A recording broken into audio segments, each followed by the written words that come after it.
Hey, this is Gretchen Menn with Acoustic Guitar, and today we're going to be doing part 2 of some rhythmic basics. So in the previous lesson, we went through some basic terminology, which is very necessary, as well as some musical examples, both for counting and for playing on the guitar. So if you haven't already taken a look at these, I really do recommend taking the time to work them all out and make sure we're on the same page. Because reviewing the basics only gives you a stronger foundation. And I know every time I go back over something that I think I know, I find deeper understanding and more applications. Okay, so dotted rhythms. As we mentioned last time in the previous lesson, a dot next to a note adds half the note's value back to itself. So like a dotted half note would be a half note plus a quarter note, and a dotted quarter note would be a quarter note plus an eighth note, etc. So as previously, we're going to start by really internalizing the rhythms by counting them out and tapping them, and then we'll apply that to the guitar. So once you're comfortable tapping and counting these rhythms, grab your guitar and play them. The difference here is we're going to be tapping our foot in quarter notes, which is far more practical and what you'll actually probably be doing in any musical situation, but you'll use the same verbal counting as you did previously.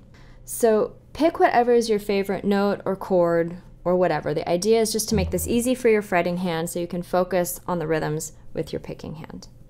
Okay, so tied rhythms. A tie, which is a curved line that connects two or more notes, joins the notes to have a value equal to the sum of them. And in some cases, it can function similarly to a dot.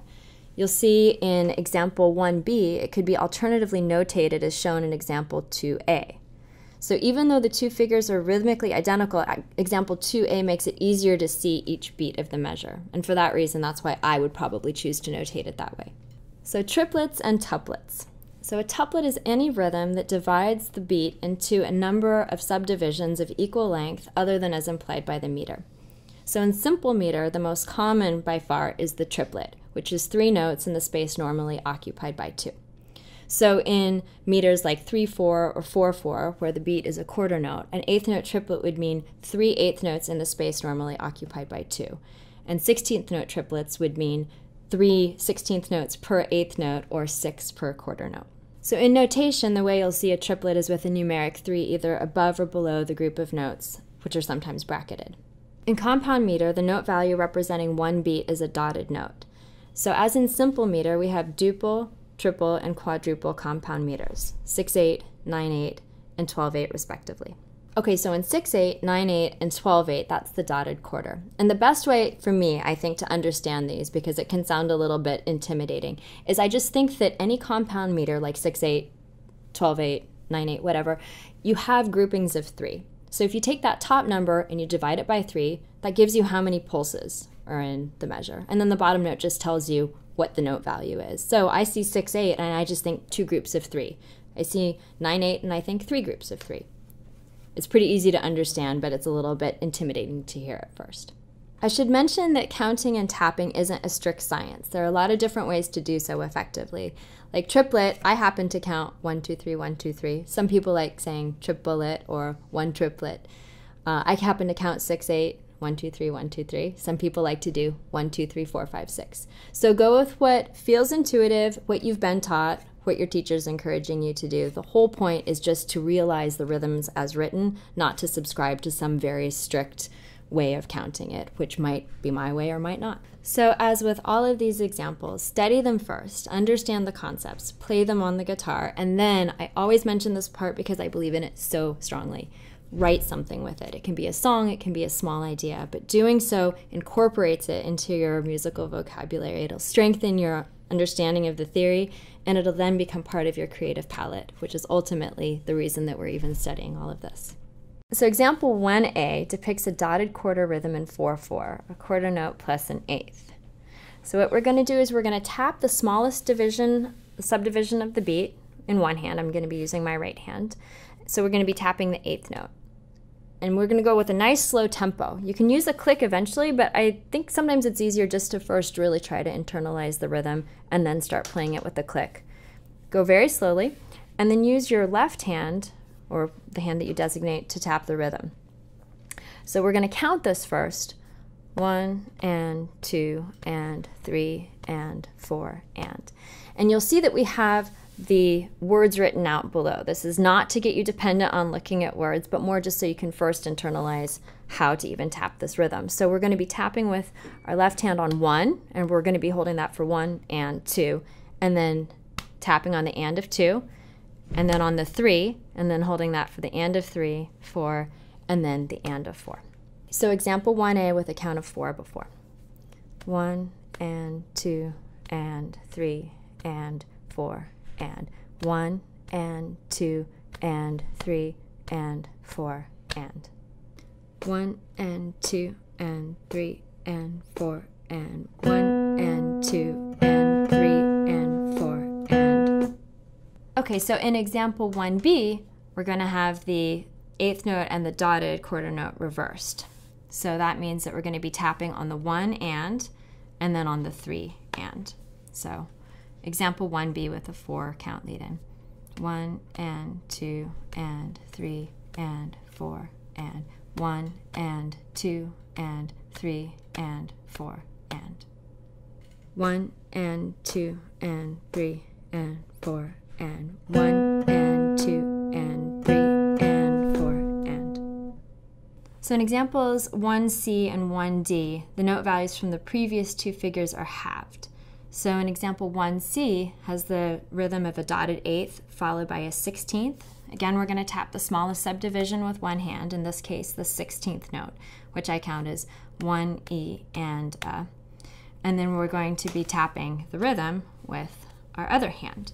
So the way that's going to look is we're going to be tapping on the 1 and then waiting for E and then A.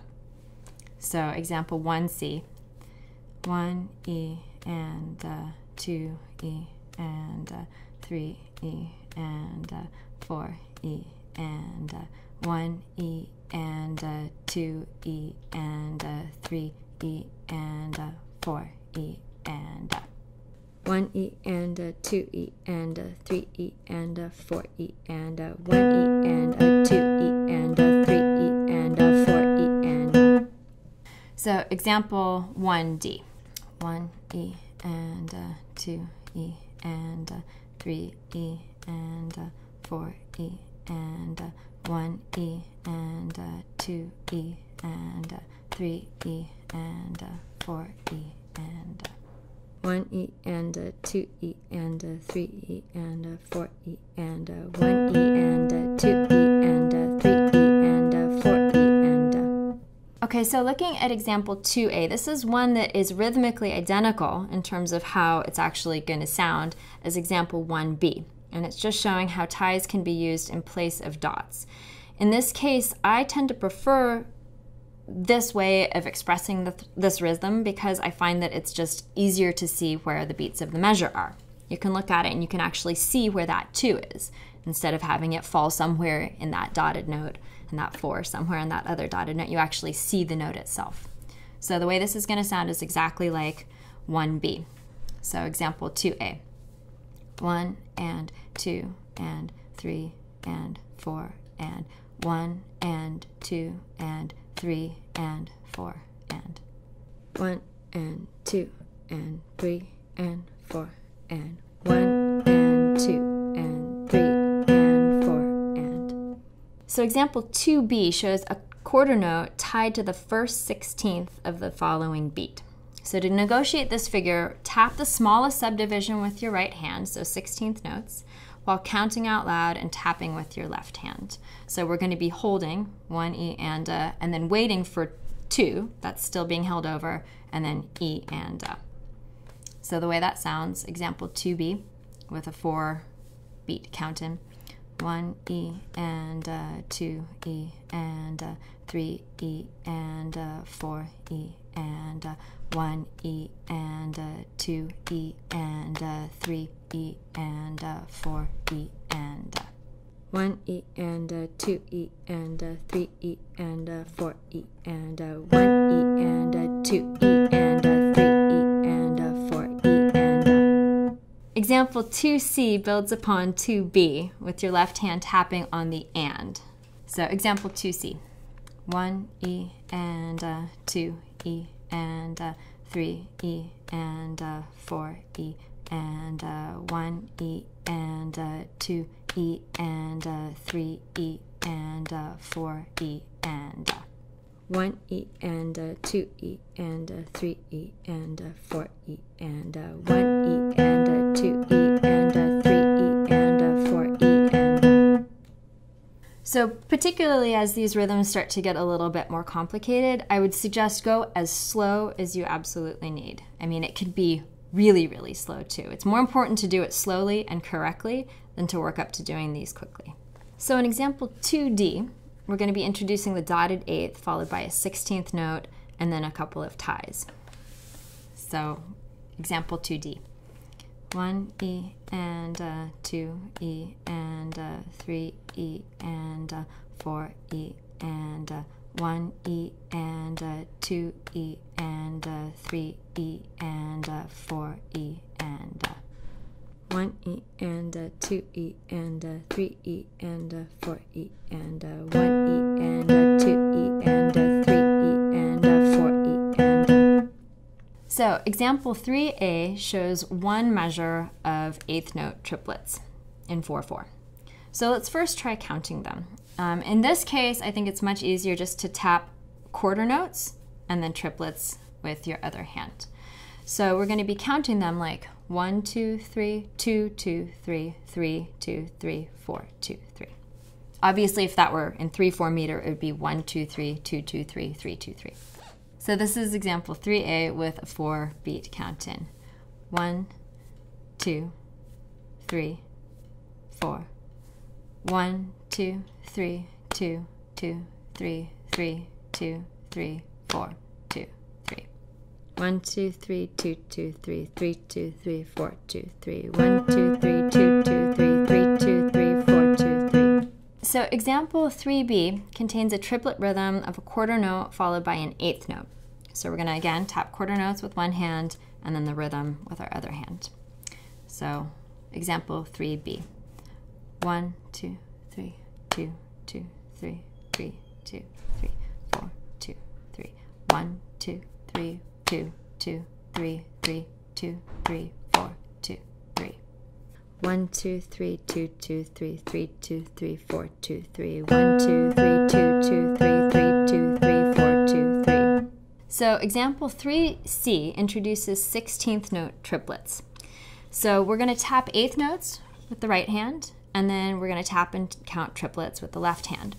Now because of the high number of notes per beat, I don't think it's very practical to count beats per measure as well. You start thinking too many numbers and you stop focusing on the rhythm, which is really the point here. So we're going to count it as 1, 2, 3, 1, 2, 3. So example 3C. 1, 2, 3, 1, 2, 3, 1, 2, 3, 1, 2, 3, 1, 2, 3, 1, 2, 3, 1, 2, 3, 1, 2, 3, 1, 2, 3, 1, 2, 3, 1, 2, 3, 1, 2, 3, 2, 3, 1, 2, 3, 1, 2, 3, 1, 2, 3. Example 3C. 1, 2, 3, 1, 2, 3, 1, 2, 3, 1, 2, 3, 1, 2, 3, 1, 2, 3, 1, 2, 3, 1, 2, 3, 1, 2, 3, 1, 2, 3, 1, 2, 3, 1, 2, 3, 1, 2, 3, 1, 2, 3, 1, 2, 3, 1, 2, 3, 1, 2, 3, 1, 2, 3. So example 3D shows how consecutive 16th note triplets are commonly notated, which is as sextuplets. And those are just grouped in sixes with the numeric 6 either above or below the group. And they would be counted and played exactly the same way as in example 3C. 1, 2, 3, 1, 2, 3, 1, 2, 3, 1, 2, 3, 1, 2, 3, 1, 2, 3, 1, 2, 3, 1, 2, 3, 1, 2, 3, 1, 2, 3, 1, 2, 3, 1, 2, 3, 2, 3, 1, 2, 3, 1, 2, 3, 1, 2, 3. So example 3D, you count it, you play it exactly like 3C. It just looks notationally different. 1, 2, 3, 1, 2, 3, 1, 2, 3, 1, 2, 3, 1, 2, 3, 1, 2, 3, 1, 2, 3, 1, 2, 3, 1, 2, 3, 1, 2, 3, 1, 2, 3, 1, 2, 3, 1, 2, 3, 1, 2, 3, 1, 2, 3, 1, 2, 3, 1, 2, 3, 1, 2, 3, 1, 2, 3. Example 4A shows one measure in 6/8, which I like to count as 1, 2, 3, 1, 2, 3. So example 4A. 1, 2, 3, 1, 2, 3, 1, 2, 3, 1, 2, 3. 1, 2, 3, 1, 2, 3, 1, 2, 3, 1, 2, 3. Example 4B juxtaposes rhythmic values. So that's going to be the dotted quarter and then groups of eighth notes. So 1, 2, 3, 1, 2, 3, 1, 2, 3, 1, 2, 3. 1, 2, 3, 1, 2, 3, 1, 2, 3, 1, 2, 3. So example 4C. 1, 2, 3, 1, 2, 3, 1, 2, 3, 1, 2, 3. 1, 2, 3, 1, 2, 3, 1, 2, 3, 1, 2, 3. So a little side note, just if it's helpful, I find often that moving your pick, if you use a flat pick, this won't apply for doing fingerstyle, but if you're using a pick, moving your hands in the smallest subdivision of the beat can sometimes be very helpful. So meaning, like, say you're playing triplets, right? 1, 2, 3, 1, 2, 3, 1, 2, 3, 1, 2, 3, right? You could also keep the right hand or the picking hand moving even if you're playing longer notes. So for example, let's say, look at 4B. You could go 1, 2, 3, 1, 2, 3. So what I just did on that is I picked down for the dotted quarter note, right? So that's the 1, up without hitting the strings is 2, down again is 3, and then because triplets always mean you reverse your, or groupings of 3 means you reverse your pick directions, then it's up for 1, 2, 3. So again, it would be 1, 2, 3, 1, 2, 3. Keeping your hand moving can also kind of keep some part of your body moving in that solid rhythm. However, if you are using your voice, that'll also keep you pretty honest too. So that's not to get you too much in the head about your picking, but more if it's helpful.